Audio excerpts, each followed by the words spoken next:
Telangana public service commission నిర్వహించే group 1 రిక్రూట్మెంట్లో భాగంగా మనకు భారతదేశ చరిత్ర సంస్కృతి మనకు గ్రూప్ 1 మెయిన్స్లో మనకు సెకండ్ పేపర్లో ఇదొక సబ్జెక్టుగా ఉన్నది. కాబట్టి నేను గత ఎపిసోడ్లో వామపక్ష ఉద్యమాల గురించి చెప్పడం జరిగింది. వామపక్ష ఉద్యమాల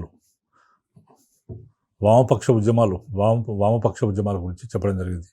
వామపక్ష వాళ్ళు అంటే కమ్యూనిస్టు సోషలిస్టులు ఏ విధంగా అవతరించారు, ఏ విధంగా సోషలిస్టు భావాలు అనేవి వెలుగులోకి వచ్చాయి అనే అంశాన్ని మనకు ఈ సోషలిస్టుల పాత్ర, భారత స్వాతంత్రోద్యమంలో సోషలిస్టుల పాత్ర అనేది అంచనా వేయమనేది ఒక ప్రశ్న. అయితే దీనిలో మనకు వామపక్షాలు ఏ విధంగా ఉద్భవించాయి, మరి బ్రిటిష్ వారి కాలంలో అనేది మనకు భారతదేశంలో ఏ విధంగా వచ్చాయి, వాటి పరిణామ దశల గురించి లాస్ట్ ఎపిసోడ్లో చెప్పడం జరిగింది.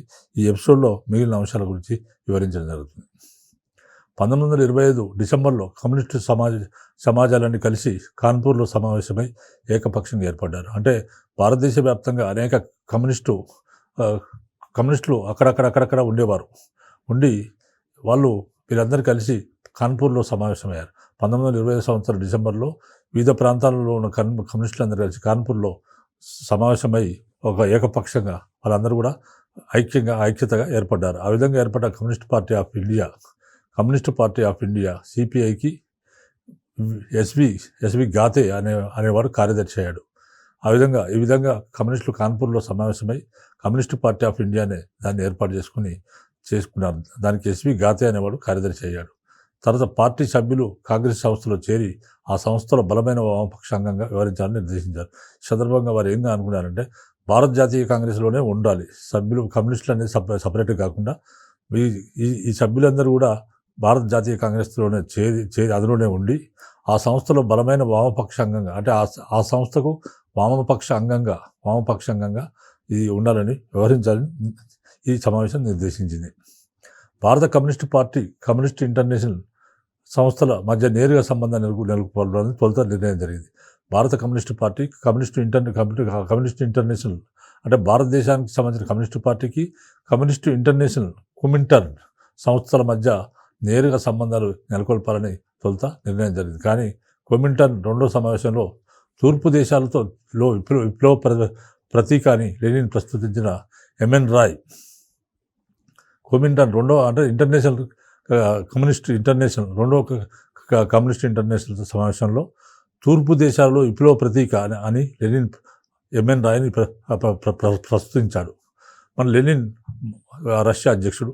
భారత జాతీయ బూర్జువా వర్గ సంస్థ కాంగ్రెస్తో చేరి కమ్యూనిస్టు సంబంధాలను గురించి లెనిన్ విభేదించాడు.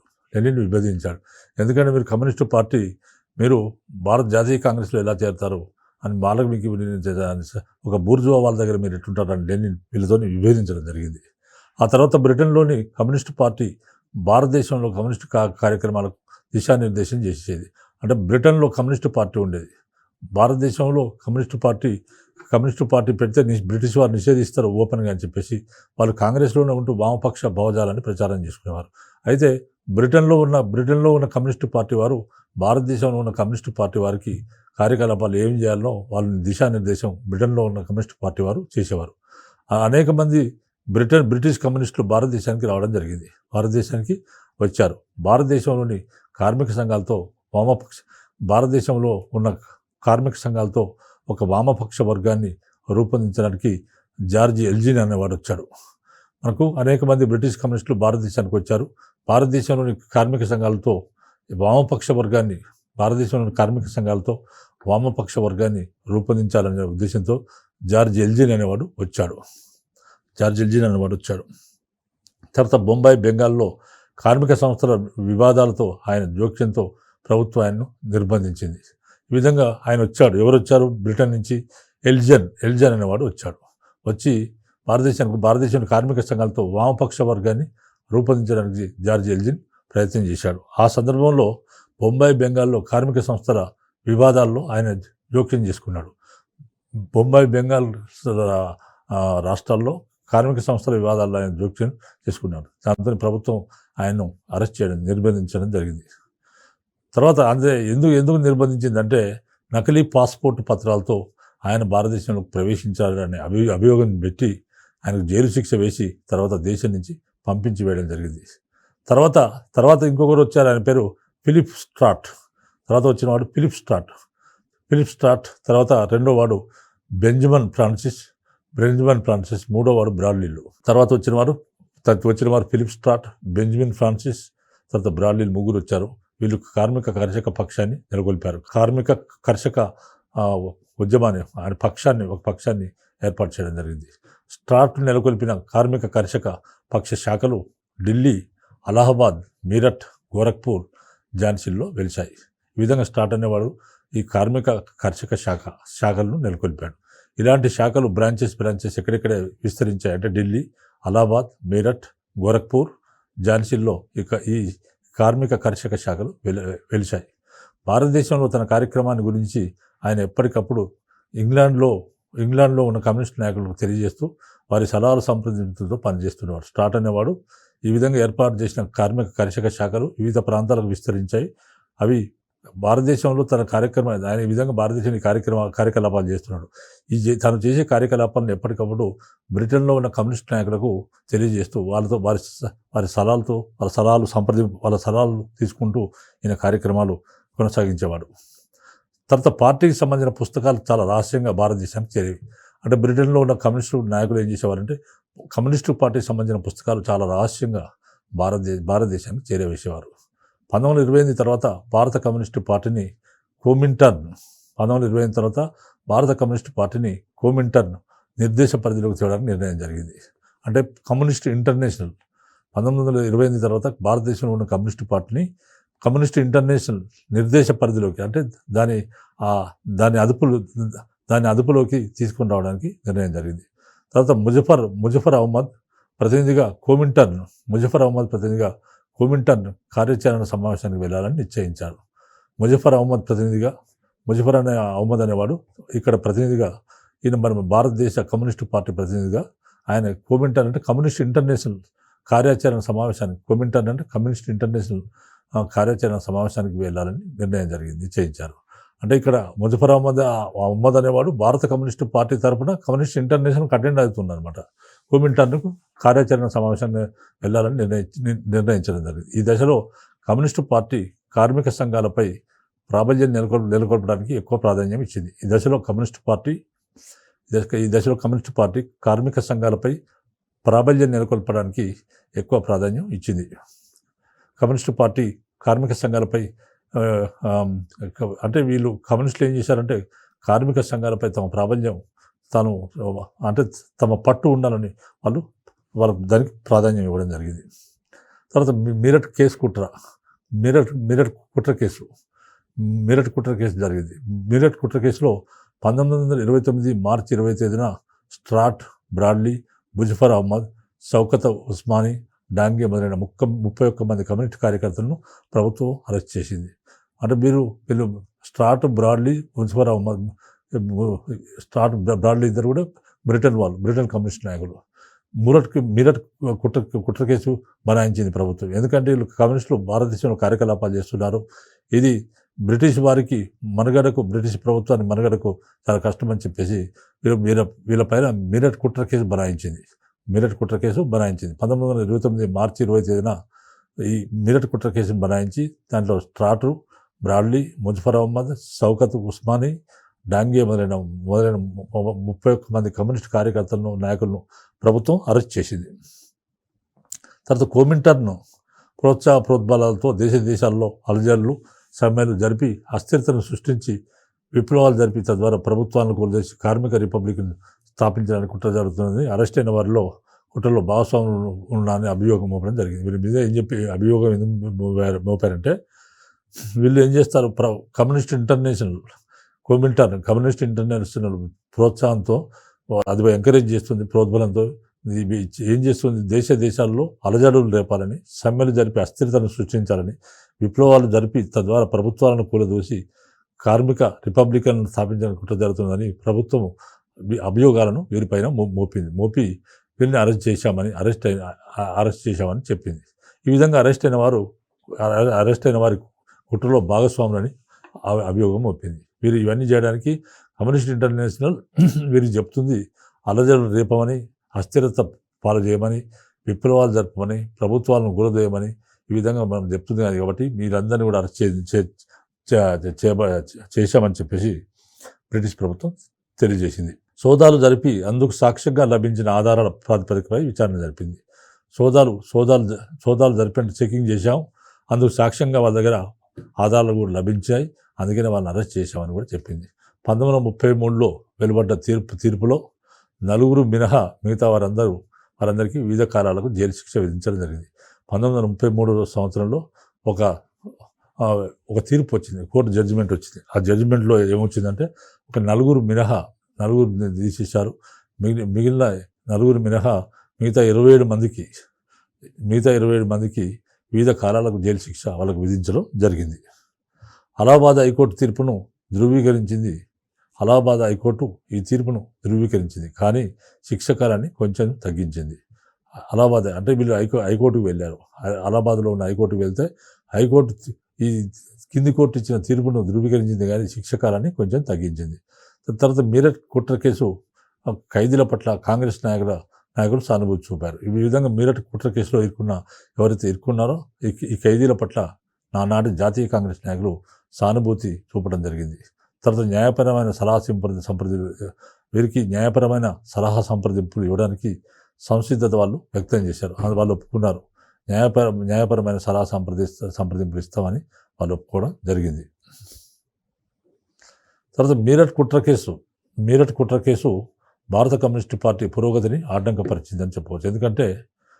ఎందుకంటే మీరట్ కుట్ర కేసు భారత కమ్యూనిస్టు పార్టీ పురోగతిని అంటే భారతదేశంలో కమ్యూనిస్టు పార్టీ మంచిగా డెవలప్ అవుతున్న కాలంలో, మంచిగా ఎదిగిన కాలంలోనే ఈ మీరట్ కుట్ర కేసులో ప్రభుత్వం వాళ్ళను ఇరికించింది. కాబట్టి ఇక్కడ భారతదేశంలో ఉన్న కమ్యూనిస్టు పార్టీ దాని అభివృద్ధికి పెద్ద ఆటంకంగా మీరట్ కేసు భావించవచ్చు. 1935 వరకు కాంగ్రెస్ నిర్వహిస్తున్న ఉద్యమంలో వీరు ఆసక్తి చూపలేదు. 1935 సంవత్సరం వరకు భారత జాతీయ కాంగ్రెస్ నిర్వహిస్తున్న ఉద్యమంలో వీరు ఆసక్తి చూపలేదు. వీరు ఇంట్రెస్ట్ చూపలేదు. తర్వాత విదేశీ వస్తు బహిష్కార సందర్భంలో మనకు స్వాతంత్ర ఉద్యమంలో భాగంగా విదేశీ వస్తువులను బహిష్కరించడం జరిగింది. విదేశీ వస్తు బహిష్కార సందర్భంలో విదేశీ కార్మికుల పట్ల సానుభూతి చూపుతూ విదేశీ వినియోగాన్ని ప్రచారం చేశారు. విదేశీ వస్తు బహిష్కార సందర్భంలో విదేశీ కార్మికుల పట్ల సానుభూతి చూపుతూ విదేశీ వినియోగాన్ని ప్రచారం చేయడం జరిగింది. 1934 ఏప్రిల్లో సమ్మెకు పిలుపునిచ్చిన సందర్భంలో ప్రభుత్వం కమ్యూనిస్టు పార్టీ నియంత్రణలోని 12 కార్మిక సంఘాలను నిషేధించింది. 1934 ఏప్రిల్లో సమ్మెకు పిలుపునిచ్చారట. ఆ సమ్మెకు కమ్యూనిస్టు పార్టీ కార్మిక సంఘాలు పిలుపునిచ్చాయి. కాబట్టి 1934 ఏప్రిల్లో ఎవరైతే కమ్యూనిస్టు పార్టీ సమ్మెకు పిలుపునిచ్చింది, ఆ సందర్భంలో ప్రభుత్వం కమ్యూనిస్టు పార్టీ నియంత్రణలో ఉన్న 12 కార్మిక సంఘాలను కూడా బ్రిటిష్ ప్రభుత్వం నిషేధించింది. 1936లో ఫామే దత్ బ్రాడ్లీలు సామ్రాజ్యవాద వ్యతిరేక ప్రజా సంఘటన అనే వ్యూహపత్రాన్ని ప్రచురించారు. 1936 సంవత్సరంలో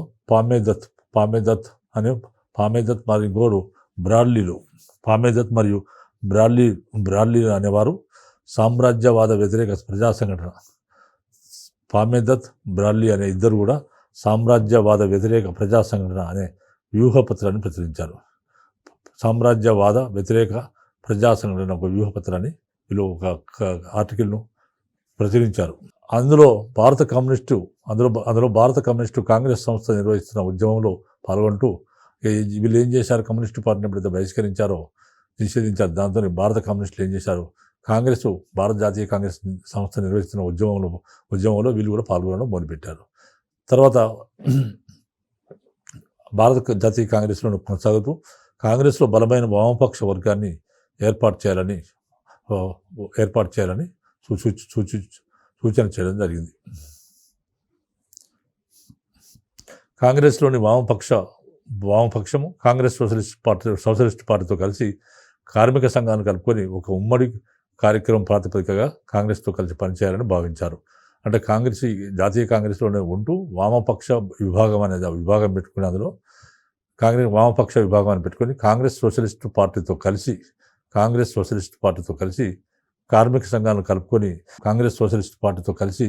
కార్మిక సంఘాలను కలుపుకొని ఒక ఉమ్మడి కార్యక్రమం ప్రాతిపదికగా కాంగ్రెస్తో కలిసి పనిచేయాలని వీళ్ళు భావించడం జరిగింది. కానీ ఈ యోజన సక్రమంగా పనిచేయడం లేదు.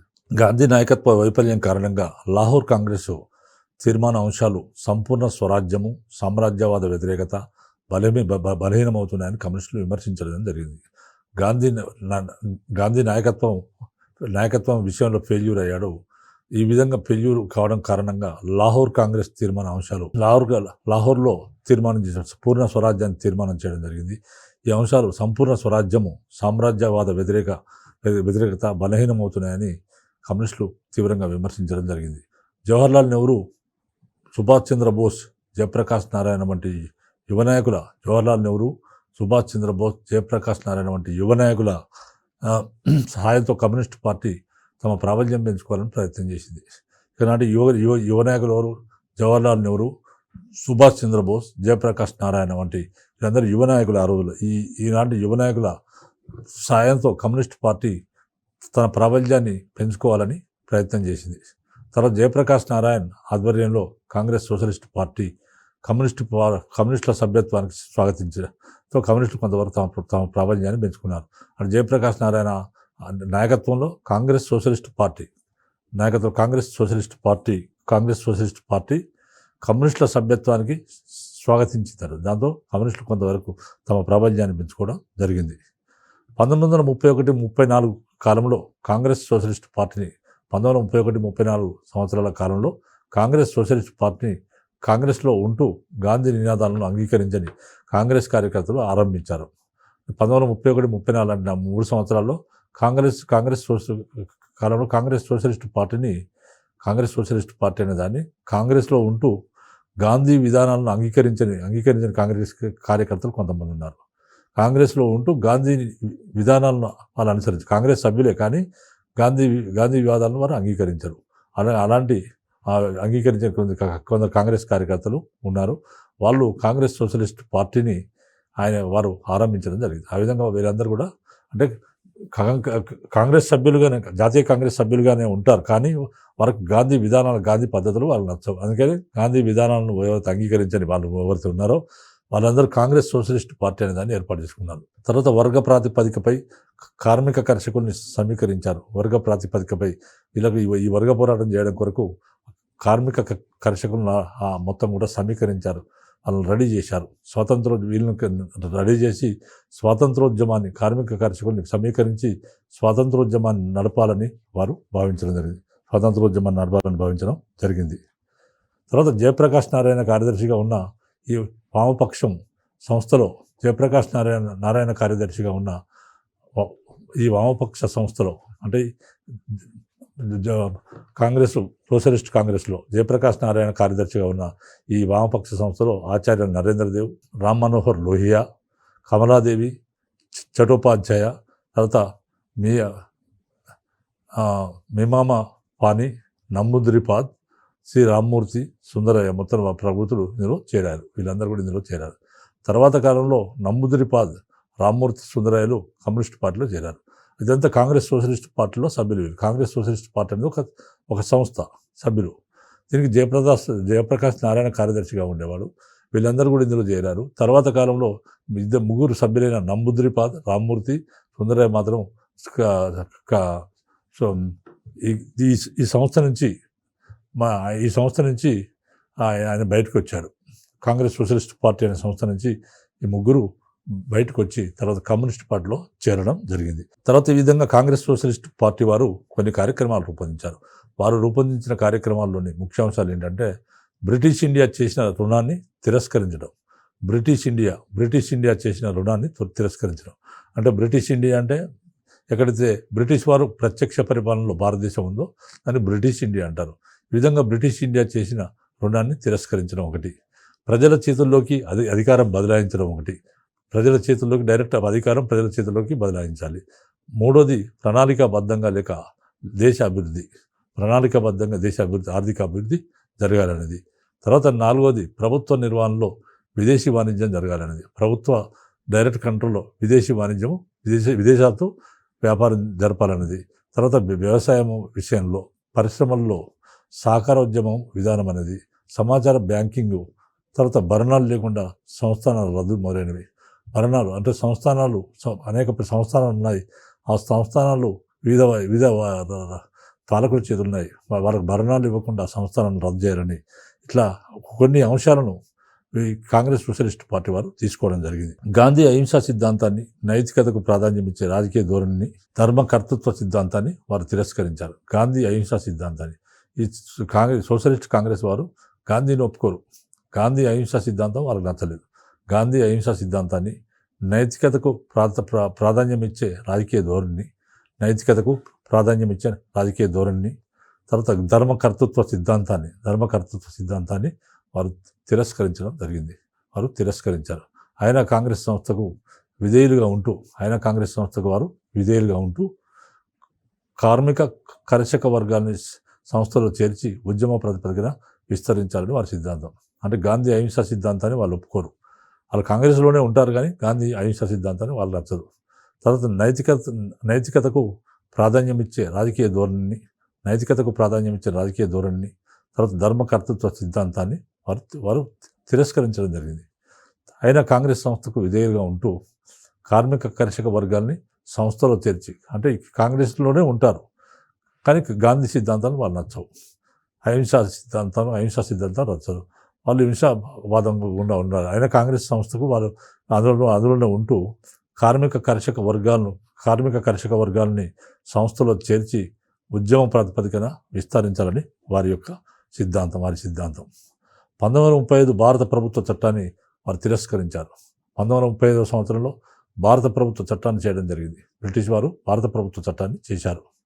ఆ విధంగా బ్రిటిష్ వారు చేసిన భారత ప్రభుత్వ చట్టాన్ని వీరు సోషలిస్ట్ కాంగ్రెస్ వారు తిరస్కరించడం జరిగింది. తర్వాత కిసాన్ సభలను ఏర్పాటు చేయడము, తర్వాత వ్యవసాయ రైతాంగానికి అనుకూలమైన సంస్కరణలు కావాలని వాదించారు. కిసాన్ సభలను ఏర్పాటు చేయాలి. వ్యవసాయం చేసే రైతులకు అనుకూలమైన సంస్కరణలు చేయాలని కూడా వీళ్ళు వాదించడం జరిగింది. తర్వాత గాంధీ మార్గము ఆయన అవసరం కూడా మూసింది. తర్వాత సోషలిజం సిద్ధాంతాలపై ఆధారపడి ముందుకు సాగాలని జయప్రకాష్ నారాయణ పిలుపునిచ్చాడు. సోషలిజం సిద్ధాంతాలపై ఆధారపడి ముందుకు సాగాలని అనే విషయాన్ని జయప్రకాష్ నారాయణ ఈ విధంగా చేయాలని పిలుపునివ్వడం జరిగింది. వీరితో భావస్వారూప్యం గల జవహర్లాల్ నెహ్రూ కాంగ్రెస్ అధ్యక్షుడైన తర్వాత జయప్రకాష్ నారాయణ్, నరేంద్ర దేవ్, అచ్యుత పట్వర్ధన్లను కాంగ్రెస్ వర్కింగ్ కమిటీలో చేర్చడం జరిగింది. వీరిలో కొంతమందికి భావస్వారూప్యం ఉంది, కొందరి భావాలు ఒకటే అనమాట. జవహర్లాల్ నెహ్రూ కూడా వీరితో భావస్వారూప్యం ఉంది. భావస్వారూప్యం గల జవహర్లాల్ నెహ్రూ కాంగ్రెస్ అధ్యక్షుడైన తర్వాత అధ్యక్షుడయ్యాడు. ఆయన కాంగ్రెస్కు అధ్యక్షుడు అయిన తర్వాత జయప్రకాష్ నారాయణ, నరేంద్ర దేవ్, అచ్యుత పట్వర్ధన్లను కాంగ్రెస్ వర్కింగ్ కమిటీలో చేర్చడం జరిగింది. ఆయన కాంగ్రెస్ ప్రెసిడెంట్ అయింది కాబట్టి వీళ్ళందరూ కూడా భావస్వారూప్యత ఉంది. జవహర్లాల్ నెహ్రూకు, తర్వాత జయప్రకాష్ నారాయణకు, నరేంద్ర దేవ్కు, అచ్యుత పట్వర్ధన్కు. ఎప్పుడైతే జవహర్లాల్ నెహ్రూ కాంగ్రెస్కి అధ్యక్షుడు అయ్యాడో అప్పుడే మాకు ఈ అందరూ ఒకటే భావస్వారూప్యత ఉన్నవారని చెప్పేసి వాళ్ళందరినీ వర్కింగ్ కాంగ్రెస్ కమిటీలో చేర్చడం జరిగింది. కానీ గాంధీ ఈ పరిణామాన్ని తీవ్రంగా వ్యతిరేకించాడు. మహాత్మా గాంధీ ఈ విధంగా జవహర్లాల్ నెహ్రూ చేర్చిన తర్వాత ఈ పరిణామాన్ని మహాత్మా గాంధీ తీవ్రంగా వ్యతిరేకించి తాను నా నాయకత్వం నుంచి తప్పుకుంటానని ప్రకటించాడు. ఈ విధంగా చేసినప్పుడు మహాత్మా గాంధీ దీన్ని తీవ్రంగా వ్యతిరేకించి తన నాయకత్వం నుంచి తప్పుకుంటాను, తాను స్వతంత్రోద్యమ నాయకత్వం నుంచి తాను తప్పుకుంటానని ఆయన ప్రకటించడం జరిగింది. తర్వాత కాంగ్రెస్ సోషలిస్ట్ పార్టీల వర్గ పోరాటం, హింసా మార్గాన్ని తాను ఉన్నంతకాలం కాంగ్రెస్ అంగీకరించదని తెలిపాడు. కాంగ్రెస్ సోషలిస్ట్ పార్టీల వర్గ పోరాటం, హింసా మార్గాన్ని తాను ఉన్నంతకాలం, అంటే మహాత్మా గాంధీ ఉన్నంతకాలము కాంగ్రెస్ అంగీకరించదని మహాత్మా గాంధీ తెలియజేయడం జరిగింది. తర్వాత రెండవ ప్రపంచ యుద్ధ కాలంలో కాంగ్రెస్ సోషలిస్ట్ వర్గాలు కలిసి పనిచేశాయి. రెండవ ప్రపంచ యుద్ధం 1939-40 సంవత్సరాల మధ్య జరిగిన రెండవ ప్రపంచ యుద్ధ కాలంలో కాంగ్రెస్ సోషలిస్ట్ వర్గాలు కలిసి పనిచేశాయి. ఆనాడు పనిచేయడం జరిగింది. తర్వాత 1940 తర్వాత జయప్రకాష్ నారాయణ జైలు నుంచి తప్పించుకొని వచ్చి స్వతంత్ర ఉద్యమ కార్యకర్తలు చేరాడు. 1940 తర్వాత రెండో ప్రపంచ యుద్ధ కాలంలో కాంగ్రెస్ సోషలిస్ట్ వర్గాలు కలిసి పనిచేసాయి. 1940 తర్వాత జయప్రకాష్ నారాయణ జైలు నుంచి తప్పించుకొని వచ్చాడు.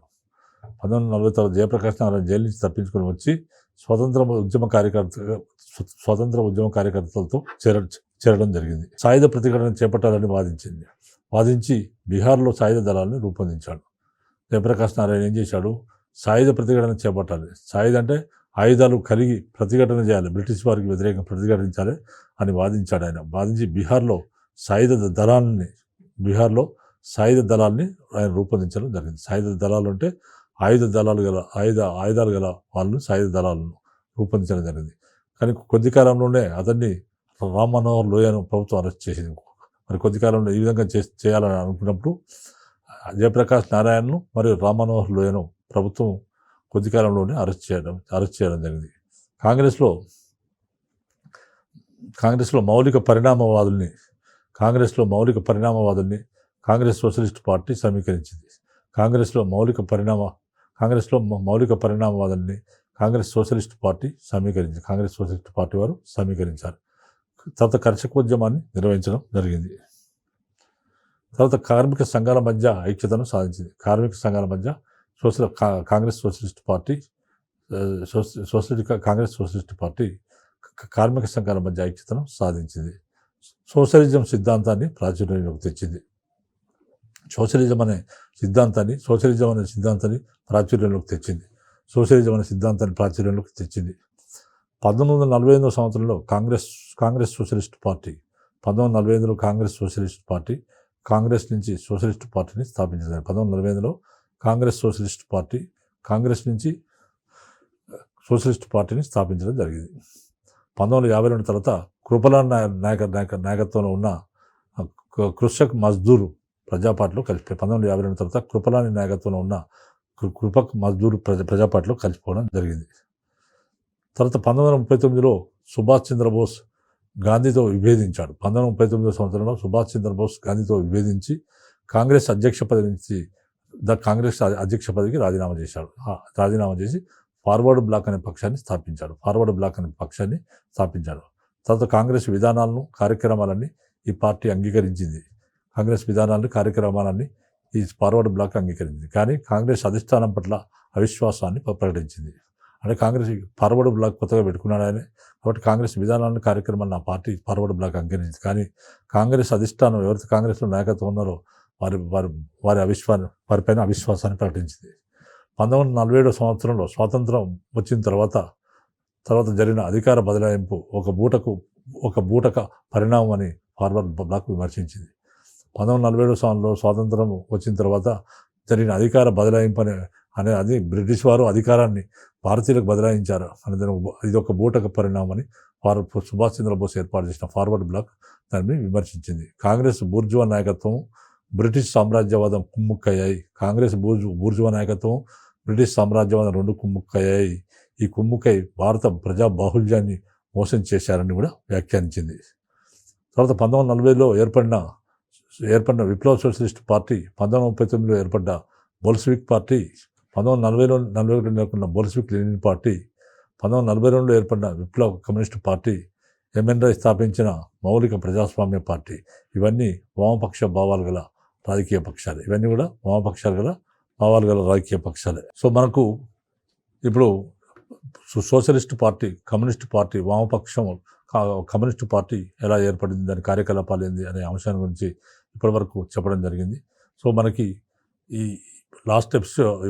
ఎపిసోడ్లో ఈ కమ్యూనిస్ట్ పార్టీ డెవలప్మెంట్ గురించి చెప్పడం జరిగింది. అభ్యర్థులు ఎగ్జామినేషన్లో క్వశ్చన్లు వస్తే ఈ మ్యాటర్ని అనుకూలంగా దానికి ఆన్సర్ మీరందరూ ప్రిపేర్ చేసుకొని విజయవంతంగా రాయొచ్చు. కాబట్టి ఇద్దరితో ఈ ఎపిసోడ్ను ముగిస్తున్నాను.